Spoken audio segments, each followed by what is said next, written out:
Good evening and welcome to the channel's studios here in London with your international news around the world in 5. Volodymyr Zelensky has urged European Union leaders gathered at a crunch summit in Brussels to loan billions of euros in frozen Russian money to fund Ukraine's military and economic needs. Most of Russia's €210 billion worth of assets in the EU are held by Belgium-based organisation Euroclear, and so far Belgium and some other members of the bloc have said they are opposed to using the cash as a reparations loan.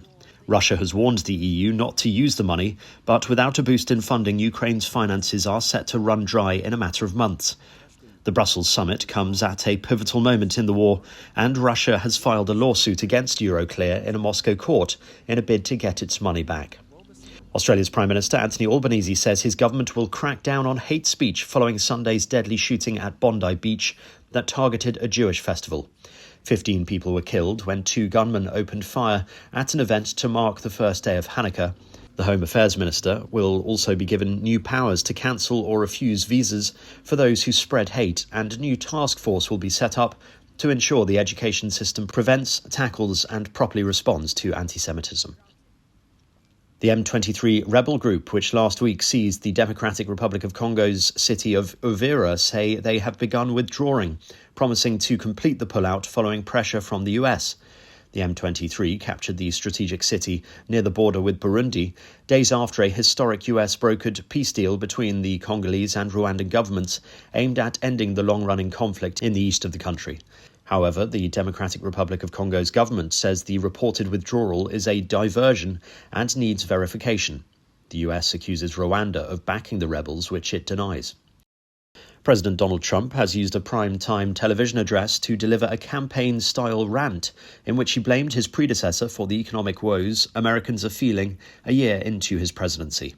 Speaking from the diplomatic reception room at the White House, Mr. Trump opened by claiming to have inherited a mess that he was now fixing. We had the worst trade deals ever made, and our country was laughed at from all over the world. But they're not laughing anymore. Over the past 11 months, we have brought more positive change to Washington than any administration in American history.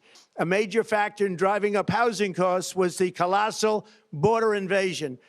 We have never been invaded. This is the worst thing that, frankly, in my opinion, the worst thing that the Biden administration did to our country is the invasion at the border. I thought he was losing it on camera. He was shouting into the camera.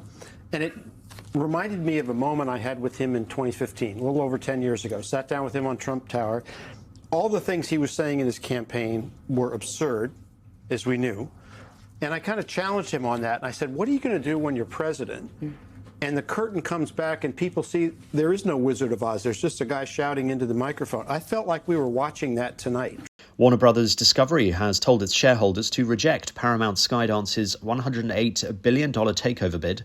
Paramount had said its offer was superior to a $72 billion deal that Warner Brothers struck with Netflix for its film and streaming business. But Warner Brothers' board unanimously recommended rejecting the offer and agreed the deal with Netflix was in the firm's best interests. The media giant put itself up for sale in October after receiving multiple expressions of interest from potential buyers, including approaches from Paramount Skydance. And dramatic doorbell footage has captured the moment a house in Hayward in California exploded. 6 people were injured, including 3 who were seriously wounded. The blast was caused by a natural gas line leak that firefighters had examined earlier in the day.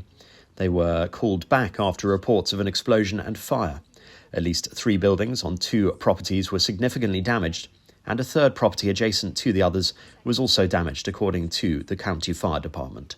They saw a hazardous area and they started getting people and moving them to safety. Once they started doing that, then they started organizing ambulance rides to hospitals.